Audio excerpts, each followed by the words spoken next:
Hello, high school hockey fans. Welcome to another edition of This Week in Wisconsin Prep Hockey. I'm your temporary host, Bill Berg Jr. With me is this week is just Dan Bauer, as illness and weather have decimated the WIF crew. So it's a short crew today. How are you, Dan? I'm doing well. I haven't contracted any illnesses. Keep my fingers crossed. I had influenza A. Burglar had something, and it continues to be ongoing. And then, weather knocked out a whole bunch of games over the last 2 weeks, so that wasn't fun. But you did get to go to some games, so why don't you tell us about them?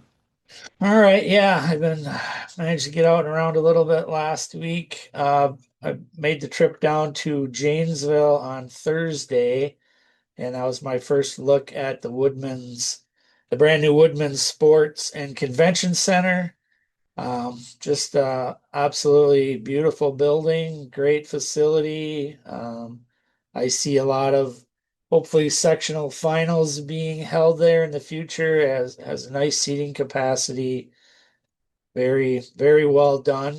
It's interesting as we pulled up, my wife was with me, and as we pull up on the GPS, and I'm like, did you just get us to a grocery store, or is this actually the building? Because it kind of looks like you're pulling up to a grocery store at first, but it's definitely way more than that. Yeah, just a great facility is going to do, I think, a lot for the programs, all the programs down in Janesville. So for the Janesville team this year, obviously a lot of big changes. They went from being the Rock County Fury with their very distinctive lime green jerseys to a much more traditional hockey jersey, white with a blue trim, word Bluebirds on the back. They became the Janesville Bluebirds this year and moved into the new Woodman's Arena, got their own locker room. They also added a new head coach. Kurt Books took over for Luke Sturr, and Luke has been with the Fury for a long time. And he did stay on the staff as an assistant, which Kurt said has been a great help for him. And a couple of the players that I talked to said it made the transition a lot easier too, having him stick around and beyond the staff. Kurt previously was a head coach in Beloit and also coached boys in Oshkosh. So I believe this is his first turn on the girls' side. So the game got underway. A good game. I mean, two teams that have not great one-loss records at this point in the season, although Janesville has been on a pretty good little run here lately after starting the year with at 0-8-1. They have, I think they're 7-2-1 now in their last nine, so they've been playing pretty well. Metro got on the board first. Maggie Onapa with a steal along the wall, puck away from the wing, down the wall, across the goal line, got in tight on Jessie DesMarseilles and managed to get the puck past her to give Metro 1-0 lead. DesMarseilles has kind of taken over as the number one goalie for Janesville since about Christmas, and she ended up with a 43 save night, so she was a big part of the game on this evening. That's how the first period ended. Second period, Janesville woke up. I thought their first period looked a little bit sluggish, played much better in the second. Ava Klagora started it off with a rush down the right side, got to the dot, and just put a nice snapshot, wrist shot over the glove of Addie Bazell to tie the game at 1-1. Klagora is a girl that I coach on the Wisconsin Selects, and she definitely has a knack for scoring goals and knows what to do when she gets around the net. She really set up the second goal, almost a similar thing. Came down, similar rush down the right side, got the puck in on Bazell. She made the save. The puck just sort of trickled and laid just like basically on the goal line. And Macy Murphy followed up and was able to put it in the net before Bazell could find it, put the Bluebirds up 2-1. Part of the Bluebirds' big success so far on this little run they're on right now is that Klagora and Murphy have scored 21 goals between the two of them in the last 10 games. So that has really spurred their resurgence. That along with I think De Marsay establishing herself as the number one goalie has led to their success. Third period looked like maybe we were going to be looking at some overtime, but the clock kept ticking, ticking, ticking, and finally Metro did manage to tie the game. Mary Nagel made a really nice pass to Scout Elmer, just inside the blue line. She took a stride, put a great shot on net. Caroline Held was in perfect screening position in front of De Marsay, and the puck went off, I believe, the defenseman and into the net, and that tied the game at 2-2. And we did end up heading into overtime. In overtime, Murphy hit the crossbar. Legora and Sofia Ferrara had a 2-on-0, which you don't see every day. And they played everything perfectly. Klegora's pass over to Ferreira was just a little bit too far behind her, and she wasn't able to corral it. By the time she did get it corralled, she was deep and almost past the goal line. So that opportunity went by the wayside. Then with clock under 30 seconds, 20 seconds, 10 seconds, Mickey Andrews, a defenseman for Janesville. We're playing 3-on-3 now. We're in the second overtime. She gets a shot in. It goes into the left wing corner. Murphy retrieves the puck, wins a battle against the defenseman, spins off her, comes down the goal line, and with 9.4 seconds left, she was able to get the puck past Bazell for the game winner. And Janesville's success of late continued with a double overtime win. De Marsay finished with 43 saves for Janesville, had a really nice night for them and very steady in the net. Bazell finished with 30 saves for the Metro Lynx. A couple players for the Lynx. I'm always looking at impressive freshmen. Nikki Andrews for Janesville is definitely one of them. She's playing defense for them right now. Also played some forward earlier in the year. And then Maggie Coletti and Cami Nelson for Metro, two freshmen who were very noticeable out there. And Metro has a defenseman, senior Mary Gaffney, who played a really strong game, really good game for them, even in the losing effort. On Friday night, then I caught some of the Bay Area CFM Chippewa Falls Menominee game, and that did not turn out to be much of a game. Bay Area easily over CFM by a score of 7-1. Kind of funny because as we're watching that game and driving home, I'm telling my wife, I'm like, wow, Bay Area is so impressive. They just seem to do everything right. They don't seem to have any weaknesses. I don't know how anyone's going to beat them. And then the next day they lost to Eau Claire, Altoona, due to a 50 save performance by Evie Pritzel. So that just tells you anything can happen. And Bay Area's in a sectional with a couple goalies that maybe have that potential in Elizabeth Bowers for Lakeshore and Kennedy Coleman for Fondy. So playoffs could be interesting. That was my week. Well, that was a good week. All I did this week was squirts. Speaking of the Woodman's Arena down in Janesville, if my team manages to win on Saturday, we'll be there for the Squirt 2C state tournament. They're hosting it in Janesville this year. Moving on to our Quench Hydration Players of the Week. Thank you to Quench for your sponsorship. On the girls' side is Evie Pritzel from the Eau Claire area Stars. Goalie, she had 30 saves and one goal against in a 2-1 win over Chippewa Falls Menominee. And the next day, she had 50 saves and one goal against in a 2-1 win over the Bay Area Ice Bears, snapping their very long Wisconsin winning streak. That's good for a 975 save percentage last week. And for the boys, another goalie, Zachary Burdick of Spash. Tuesday, he had 28 saves, no goals against, and an 8-0 win over Nina. 8-0 sounds bad, but when you give up 28 shots, the game's closer than the scoreboard. Thursday, he had 19 saves and one goal against, and a 5-1 win over DC Everest. And Friday, he had 31 saves and one goal against, and a 6-1 win over University School.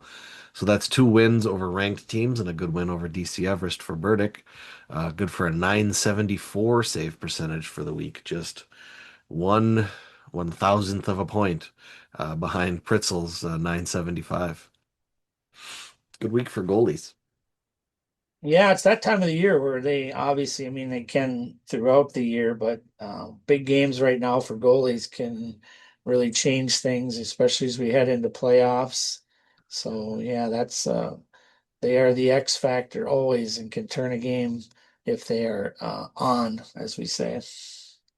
Yeah, and for Spash last season, Burdick and Krzyzewski kind of split time for pretty much the majority of the season, but this year, Burdick's got 816 minutes for the Panthers. It looks like he's taken over as the guy.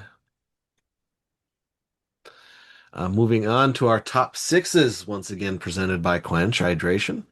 Thank you for your sponsorship.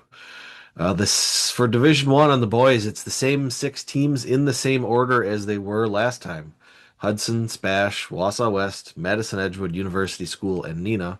Although I expect that will change for next week, given that Wausau West beat Spash 4-2 on Monday night in a rare Monday game for those two teams. I guess yesterday as we're recording this on Tuesday the 3rd. So that was a change of pace for them after I think it was 5-1 the first time they played in Spash's favor. Also receiving votes in Division One were De Pere, Muskego, Sun Prairie, and Tomahawk. Yeah, that'll be I think that seating meeting obviously will be quite interesting, the section one, because, West gets the win last night, but it still means that they finished 1-1 against each other. So how do you put that win higher than the other one because it came later in the season? I'll tell you when comes to sitting through those seating meetings and start debating things, it's amazing the things that will get brought up and talked about and how every coach kind of sees things differently. I think the other big issue for the coaches in that section is Hudson's undefeated in the state. They haven't lost to a team in Wisconsin. They've lost 4 games across the border to Minnesota. Does that automatically make them number one? They do have a win over Spash, but they didn't play West. So I think that will be an interesting sectional. We should it'd be nice if those seating meetings we could just put those online and watch. Those would be kind of fun. I think coaches would behave quite differently if they were visible. I've Yeah, seen some speaking. very interesting things. Yeah. The first time West and Spash played, it was 6-0 Spash, and they outshot West Yep. 43-22. So, I mean, that's kind of a drubbing the whole way along. Yeah, and then the second time, West pulls out the 4-2 win, and they outshoot Spash 41-27. So they I mean, not fully. I mean, it was 6-0 the first time, but they flipped the script on them pretty good for that game. Yeah, that revenge factor, with high school boys especially, I think is sometimes very much underrated. And so yeah, it'll be interesting to see if those two have to meet again down the road here in a couple weeks.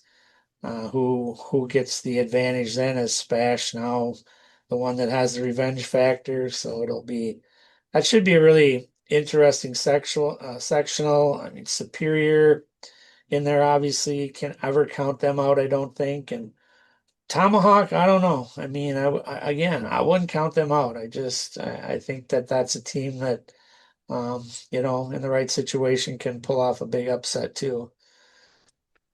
Yeah, it's going to be interesting to watch.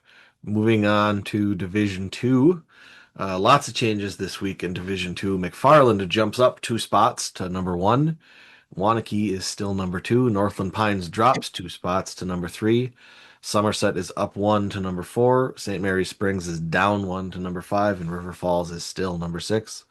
Also receiving votes were Amory, Baldwin Woodville, Mosinee, and Sauk Prairie. And it was the loss to Mosinee that probably lost Pines the top spot. Yeah, because their other loss was the Bay Area, right? Which is a Division 1 team, a pretty good Division 1 team. Is this the first poll with votes for Sauk Prairie, or have they been in it before? They have gotten votes once or twice earlier in the season. They've yet to get more than one vote. Um, but that Because vote, I will say, is not their own coach. quietly, I mean, they're having a really nice year. I mean, they've kind of been under the radar, I think, but 14-5-1, that's a pretty nice year. So I was kind of as I was going through the sections and looking at all the teams, they kind of jumped out at me. I think I kind of missed them along the way that they were having the year that they're having. But And Monona yeah, that should Grove, be. I'm surprised Monona Grove didn't get any votes. They're 14-5-1. Their last loss was a 4-3 loss to Sun Prairie, who's a strong D1 team. They had a 3-2 loss in overtime to McFarland, who's ranked number one in Division Two. Um, 6-4 loss earlier in the season to River Falls, who's ranked. So I was surprised that Monona Grove hasn't gotten a vote this week. Aren't they D1? I don't think so. I think That's a they pretty are. small school. I know, but they used to be D2, but I thought they got moved up this year. Just trying I'd to. have to look. But either way, they're a nice, strong team. Yeah, the Pines lost to Mosinee. That was surprising to me, but Mosinee traditionally plays tougher against Pines than they just do the rest of the time. And They that always play Pines tough. It's their rivalry, and they're always ready for it. and according to their coach, after that win, when I talked to him, he said that when they lost to them earlier in the year, it was on a very like last second. I want to say like 5 seconds left in the game.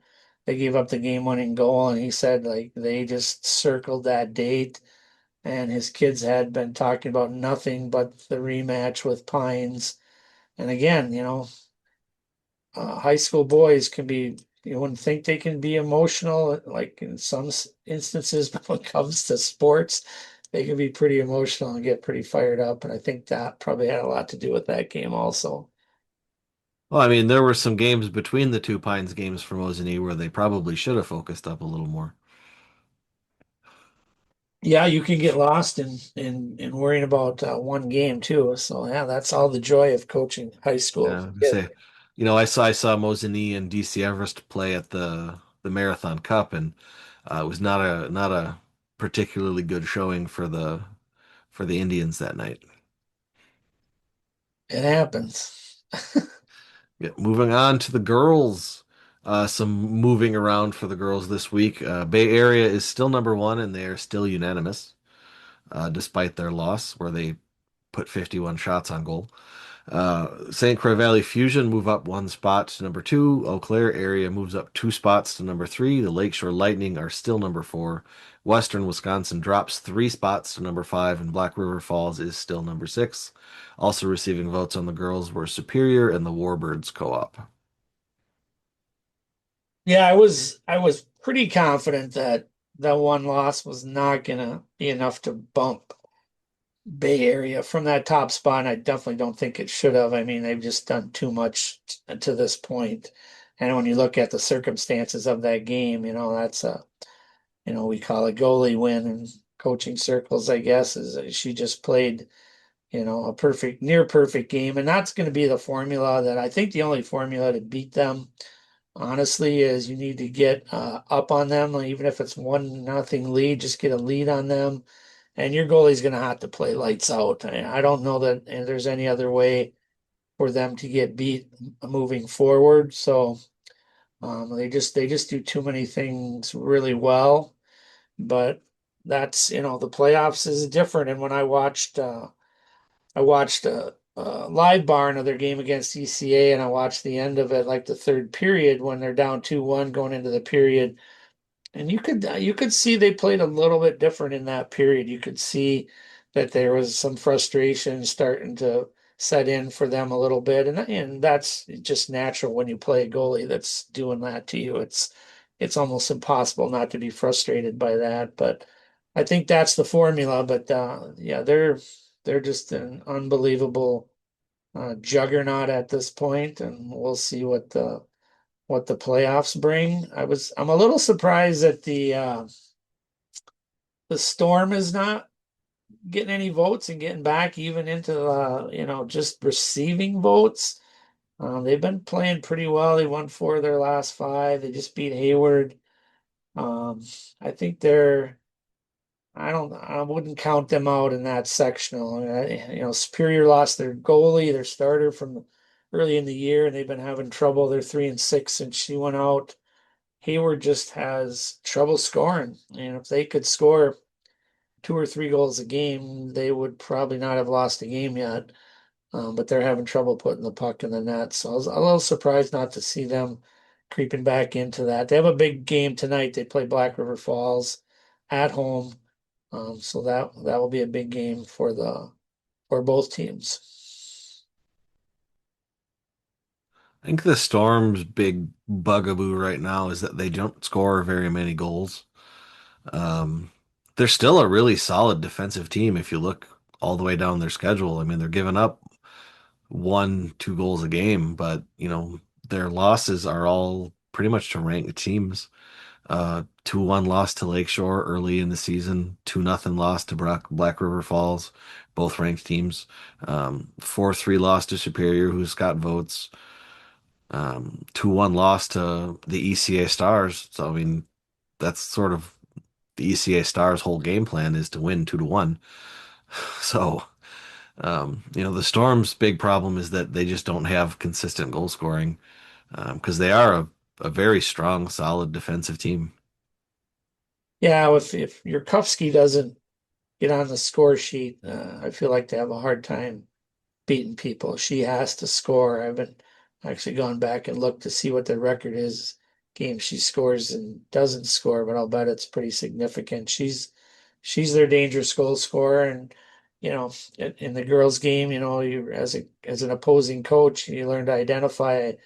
That was always my big thing is we need to identify the one or two players that can beat us, and then make sure we don't let them beat us. But sometimes they're good enough to do it anyway. But that's the recipe for beating them, I think, is you have to stop her and Madeline Kelter probably too. She's not as fluid a goal scorer as Yurkovsky is, but she can definitely put the puck away too.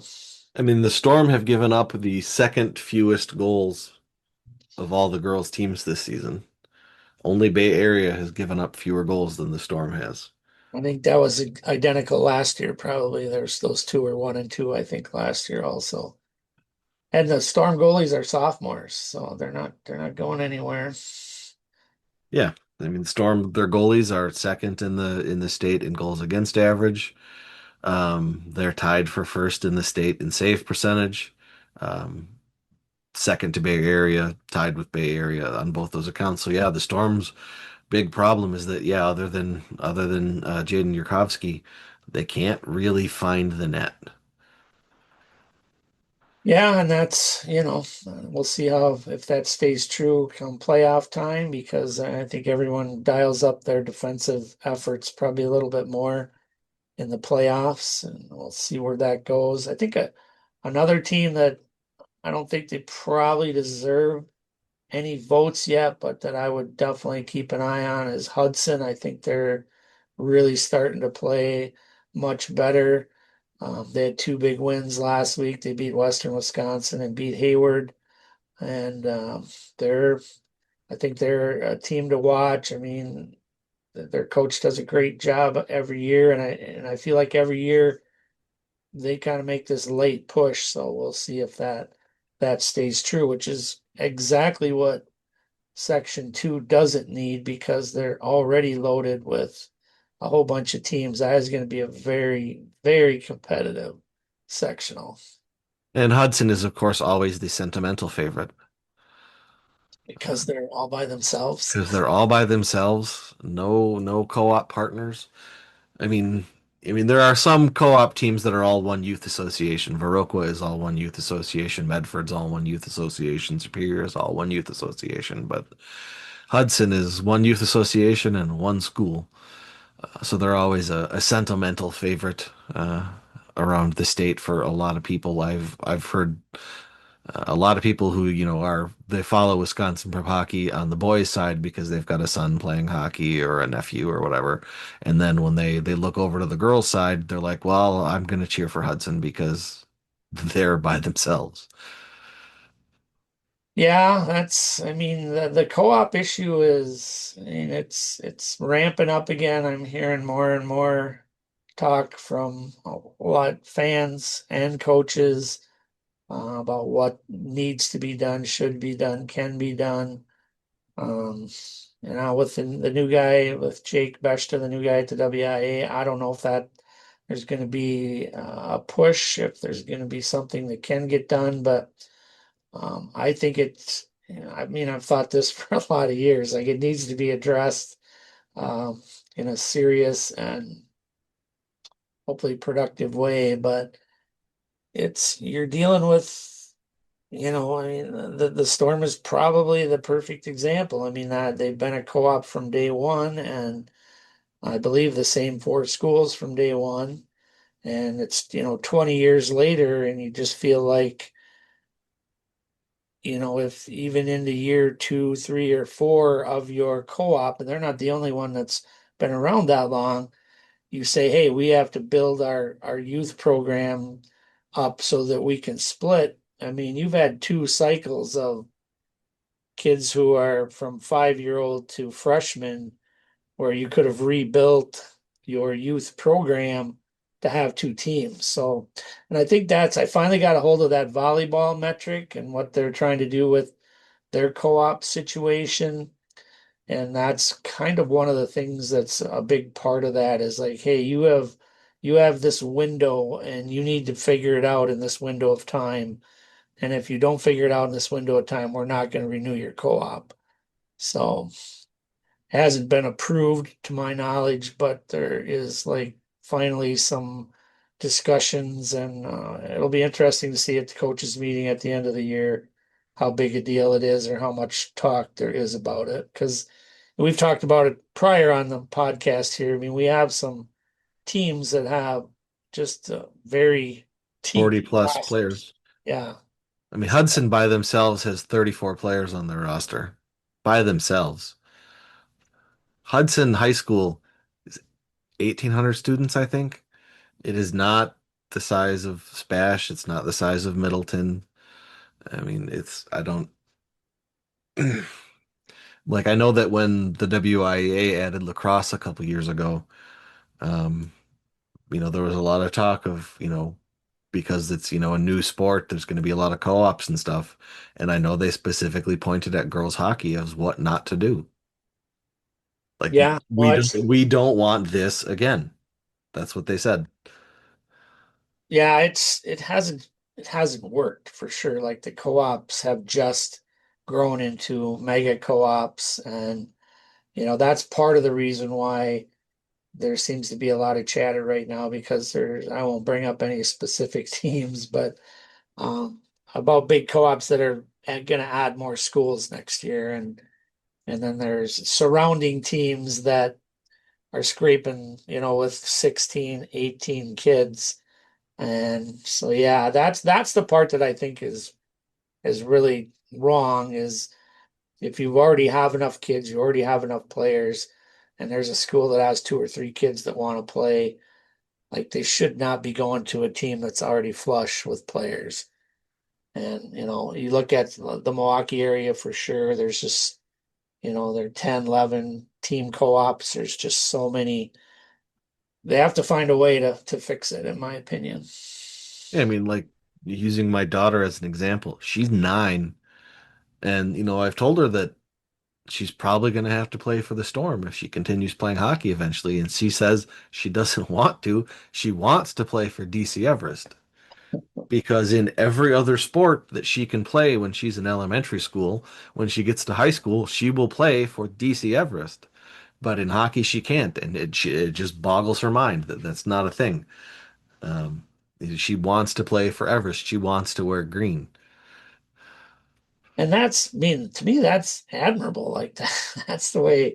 And I think, I don't know, I would think deep down, most people feel like that's the way it should be. And, I get it. and that's not really possible right now, but have we just not tried that hard in a lot of places to make two teams work because one team has been so successful? Well, I mean, That's and what it's, in my opinion, it's sort of disincentivized at the Waha level now because if your co-op has two teams at the Waha level, you will play gold and bronze at your age level. But if you split up so that you only have one team, then you will both play silver, and now you have to play against each other to go to state. Whereas if you're gold and bronze, you probably have a free pass to state because there's really only one team in most regions.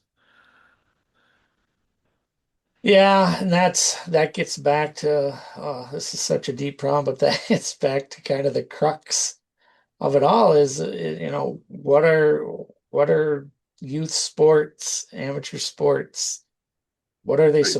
what are they really about? Is if it's just about winning, then let's just be honest about it. Say Is it's it about just winning about or winning. development? Yeah, it's about developing talent, players, character, or is it just about winning championships? And I don't I think I know which way it leans heavily right now. And to me, that's just, I go to watch youth hockey games and I see so many things that are so counterproductive to what we say sports are about, and I'm an editorial about that, so I'm not going to go into it right now. But I just look at it, my grandson plays on a squirt team, and I just not just his team, but every team they play. I watch all these games, and I just see so many things that we say this is what youth sports are about, but we're not doing any of it. Like we're doing the opposite, and Like we just lost you've the you've way. you've been in USA hockey coaching clinics enough to know that they emphasize coaching doesn't happen in the middle of a shift while the game is going. Shouting at the kids from the bench doesn't work. When they get back Oh, to the bench, you tell shouting at the kids from the bench, generally speaking, doesn't work. All the kid learns how to do is exactly what you're shouting at them. yeah. But I've been watching my squirt team's games in Live Barn, and I just went back to a game we played a couple weeks ago. I'm not going to say against which opponent, but I heard their coach's voice over the Live Barn recording from the puck drop till the final horn. Never stopped shouting. And I'm like, all the kids on the ice are doing is exactly what he shouts at them. They're not actually learning. They're not reading the situation. They're not doing anything other than what the guy's yelling at them to do. Yeah, and yeah, don't even get me started on USA Hockey. I mean, I instructed those clinics for 25 years, and I had some serious debates or things I didn't agree with, how their clinics were taught and didn't exactly follow the playbook, and got me basically, oh, I don't know, fired's the right word. That's not what they called it, but I was not asked to come back after 25 some years, which was pretty disappointing. But um, yeah, there's some things that we probably need to look at as stewards of the game, but there's another really good example of, people getting too involved is this whole East Merrill thing and the fact that the East hockey program's probably going to be dissolved at the end of this season. So they don't have enough kids to go on their own next year, and Merrill's stepping out of the co-op. But from what I've been told, most of that was driven by parents, and that's I don't know if that's the right way for things to go. But I mean, I kind of understand it. I mean, if it's all true and correct, I understand it from Merrill's perspective. Merrill's enrollment puts them solidly in Division Two if they're not part of a co-op. They're part of the Great Northern Conference in, I think, every other sport. Um, so not being part of the co-op with Wassa East drops them down to Division Two. It puts them in the Great Northern Conference, most likely, just like they are in all their other sports. I don't know what that means for Wapaka. Is the GNC going to go to 9 teams, or are they going to kick Wapaka out? Because Wapaka is only in the GNC in hockey. Um, So, I mean, that changes things, but like I get it from Merrill's perspective. No, I don't. We're a D2 school. We want to play D2. We want to play in the conference we normally play in. That all makes sense to me. It sucks if you're at Wausau East because the Valley won't let East and West co-op, I believe, is still the case, even though they don't have a problem with Maryland East co-oping. Um, so, like those kids at East are like open enroll to West. Can they still do that? I mean, Well, yeah, that happens all the time already, but I don't disagree with Merrill's intentions or what they're trying to do. I think the thing that I think has turned out poorly is the timing of it. I think if this was something they had been planning, that East should have been given a longer window to prepare for it than what they were given. So I think that's my only argument. I agree with everything you said about Merrill's decision. What I hope doesn't happen is because I believe there's some doubt as to whether Merrill's youth program has enough kids to sustain this. Is I hope this isn't something that they do for 2 years and then this group of kids is gone and now they got to co-op again. that can happen. I mean, they have two Pee Wee teams this year, but they don't have a Bantam team and they only have one Squirt team. Like, where are their Bantams? Who are they co-opt with?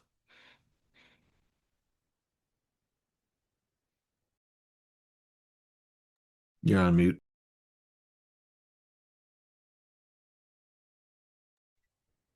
You're muted.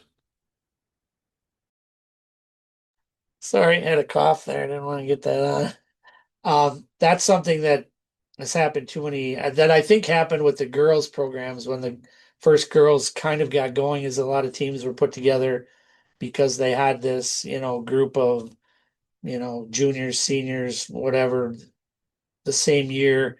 And we have enough to do this team. And they put them together, but then 4 years later, 5 years later, we forgot that there's no one behind them. And then we went from all of these, the Valley Union is a perfect example. You went from Marshfield, Wapaka, Spash, Rapids, all having teams to all of a sudden none of them have enough to have their standalone team, and because we didn't plan ahead, and now we got another big co-op. So that's that was, when that happens, that's preventable in my opinion. But anyway, a lot of subjects there. Moving on to upcoming games of the week. Friday, Dan will be at Arrowhead at USM on the girls' side. And Saturday, I will be at Edgewood at Spash on the boys' side after my Saturday squirt playdown. So I'll either be in a good mood or a bad mood for that one. That should be a great game. I mean Yes, that it should. Edgewood, I think the biggest problem with Edgewood is that one player scores all their goals. Yeah, their depth is probably going to be a challenging for So them. that's gonna be something for them to work out with Spash because Spash is gonna. I mean, whether or not they can stop him is a whole nother story. But they know that Owen Porter is where that offense comes from. He's got 52 goals on the season for Edgewood, and their second leading scorer, Owen Koch, has 17. So, Porter's got is a healthy chunk of their offense. Yeah, he will be closely watched on Saturday, I'm sure. But I'm sure every team is going in with that game plan against them. He still seems to find a way to get his goals. So Yes, he does. He had four against. I think he had all four goals in their win against Verona last week, 4-1. Um, Quality Verona team. Yeah, he's just lighting the lamp up all game long. He has scored in all but one of their games this season. has Uh, he has he still scored at least two goals in all but one? he only had one against Sauk Prairie on January 22nd. So Okay. Yeah. he had two assists early in the season against Notre Dame in a 4-1 win, and then against Sauk Prairie they won 6-2 2 weeks ago, and he had a goal and three assists. Yeah, So him and Lakowski from Black River are they score in bunches. They're not happy with just one. No, they're not. Yeah, he's averaging 4.58 points per game. That's decent. It's good work if you can get it. All right. I think that's it for this week, unless you've got anything else you want to talk about there, Dan. No, I just went through by the time people see this or hear this will already be out, but I did a went through the boys sections and sort of did a bit of a preview of the seeding meetings and where I think teams could potentially fall. And of course, we got a week of games yet to see how that goes. And then, when you get those 8 or 14 coaches together for that meeting, I'll tell you, like some crazy things can happen. So again, they're just my look at it and see where I think teams will fall, and there'll be some very.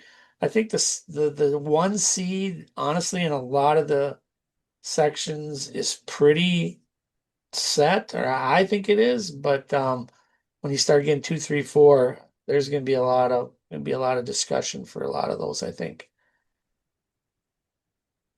It's going to be interesting if the top six ranking holds out on the boys' side in Division One and have 1, 2, 3 all in the same section. Everybody loves when that happens. Yeah, that's the battle cry that we hear, and everyone that I know is on point with it. There needs to be an 8 team D1 boys tournament. Like it's just a crime that there's not, and honestly, there's been no good reason presented to me why it shouldn't happen. So again, we're hoping that the change in the WIA is going to be beneficial to us, but keep your fingers crossed, I guess, at this point. Well, all right. That's it for this week. For Dan Bauer, I am Bill Berg Jr. Please join us next week on This Week in Wisconsin Prep Hockey.